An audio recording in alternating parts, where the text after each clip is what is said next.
क्या बात है, क्या किताब दी है आपने, मजा आ गया पढ़ के। मतलब सुना था मैंने कि मंटो बहुत बढ़िया लिखते हैं, बहुत महान लेखक है, पर आपने तो मजा आ गया। आपने कितनी कहानियां पढ़ी इसमें? और मैंने इसकी 2 कहानी पढ़ी। एक है ठंडा गोश्त, जिस पर मैंने सुना था कि केस चला है। भाई साहब, मंटो ने 200 कहानियां लिखी हैं और 200 कहानियों के साथ एक उपन्यास भी लिखा है जिसको हम कह सकते हैं बेनाम उपन्यास, बिना शीर्षक के उपन्यास। तो ये थे मंटो। हालांकि मैं भी 15 कहानियां पढ़ा हूं मुश्किल से, लेकिन मैं कोशिश करूंगा कि मंटो को पूरा पढूं, और पढ़ना चाहिए। हर लेखक को जो शुरुआत कर रहा है लिखना, उसे मंटो को जरूर पढ़ना चाहिए। बिल्कुल। और इसके पहले मैंने मंटो की मूवी देखी थी। अच्छा, कौन सी? अरे मंटो ही थी, उनकी ऑटोबायोग्राफी थी। उसमें पूरा जर्नी उनका बताया गया था, स्टार्टिंग से एंड तक का, कि वो मुंबई में राइटर भी थे, वहाँ पे उनकी अच्छी खासी इनकम होती थी। फिर उसके बाद जब पाकिस्तान और हिंदुस्तान धर्म के आधार पर बंटवारा कर दिया, तो उन्हें फिर पाकिस्तान जाना पड़ा। एक बहुत बड़ी, पता है, त्रासदी है 1947 का, भारत का विभाजन। और मंटो दिल से भारतीय थे, मैं आपको बताऊं। हाँ, ये चीज़ तो है। विभाजन के बाद भी उनका मन भारत से ही लगा रहा। उनकी जो विषय वस्तु थी लेखन की, वो भारतीय परिवेश थी। जालियांवाला बाग में जो हुआ वो उनके दिल पे गहरा छाप छोड़ के गया। 1947 में जो देश का विभाजन हुआ, उसी पे आधारित उन्होंने एक कहानी लिखा है, टोबा टेक सिंह और ठंडा गोश्त। और मंटो के ऊपर लगभग 6 मुकदमे चले, लेकिन बंदा डरा नहीं भाई। ये चीज़ तो है। मतलब आज के समय में एक व्यक्ति को FIR के नाम से इतना डर लगता है कि व्यक्ति दुबक के घर में छुप जाता है। अरे वो भाग जाएगा कि शहर ही छोड़ देगा अपना। लिखना बंद कर देगा, कान पकड़ के 5 बार उठक बैठक कर लेगा। ये तो है भाई साहब, मंटो ने वही लिखा जो उन्होंने जिया अपने आसपास के परिवेश में, और निर्भीकता से लिखा। अरे आजकल के तो ये हो जाएगा कि गलती होगी माफ कर दो, दोबारा नहीं होगा, ये लाइन रिपीट हो जाएगी। माफीनामा लिखना। भाई मंटो कहते थे कि समाज काला है और मैं इसे सफेद नहीं बना सकता, इसके ऊपर मैं एक खरिया चला करके इसमें थोड़ी सी सफेदी जरूर ला सकता हूँ। और मंटो ने वही लिखा। और एक व्यक्ति जो स्वयं का चित्रकार हो, स्वयं का चित्रकार होना बहुत बड़ी बात है। आप अपना सेल्फ असेसमेंट कर ले। जिस व्यक्ति ने सेल्फ असेसमेंट कर लिया, वो व्यक्ति पूरी दुनिया के बारे में लिखेगा।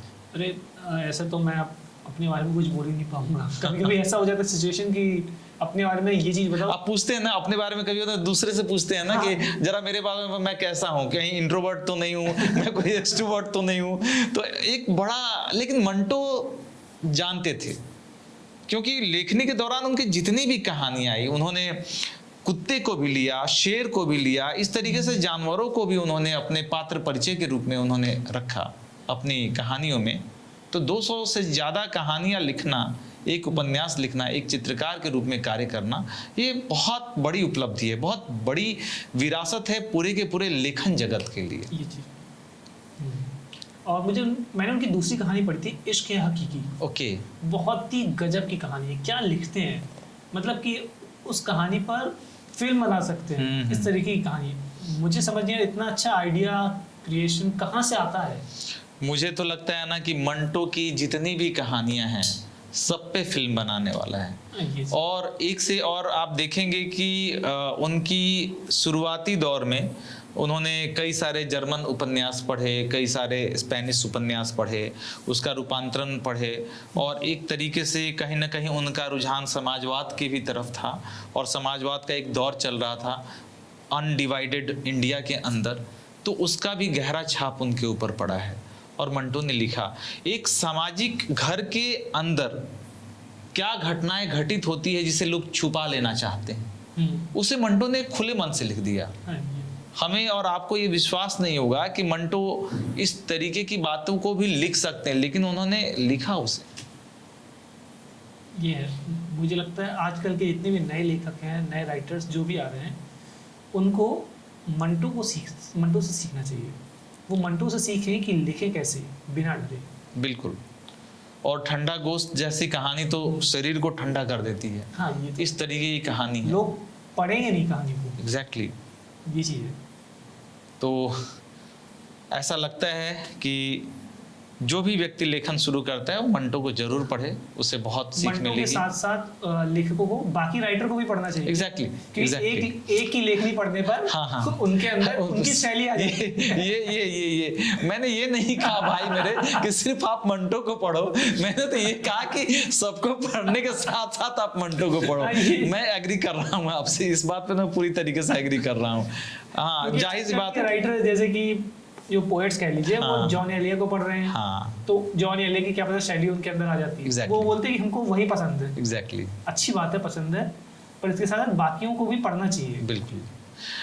जैसे मैंने सुना है कि आप एक तरीके का ऑयल यूज करते हैं खाने में तो यकृत को बीमारी हो जाती है, लीवर को, उसको आदत हो जाती है कि ऐसे ही तेल मिलेंगे। जिस तरीके से बदल बदल करके ऑयल यूज करना चाहिए, उसी तरीके से अलग अलग राइटर्स की भी किताब पढ़ने चाहिए। मैं पूरी तरीके से सहमत हूँ। आप प्रेमचंद पढ़िए, फणीश्वर नाथ रेणु पढ़िए, आप चाहे दिनकर को पढ़िए, लेकिन साथ में साथ आप मंटो को भी जरूर पढ़िए, क्योंकि जो विशेषता, जो शैली उनके अंदर है, जो निर्भीकता जो उनके अंदर है, वो निर्भीकता बहुत कम ऐसे लेखकों में आपको मिलेगा। मुकदमा के डर के बिना लिखना, समाज से डरे बिना लिखना और स्याह को लिख देना, ये अपने आप में बहुत बड़ी बात है। ये तो है। चलिए मंटो की अब मैं आगे की कहानियां पढ़ूंगा। अब जिस दिन हम लोग अगली बात करेंगे, जिस दिन हम लोग 200 कहानियां पढ़ चुके होंगे और हम लोगों के भी अंदर कुछ ऐसी मैच्योरिटी आ जाएगी कि हम लोग और खुले रूप में मंटो के बारे में बात कर सकें, तो शायद और ज्यादा अच्छा होगा।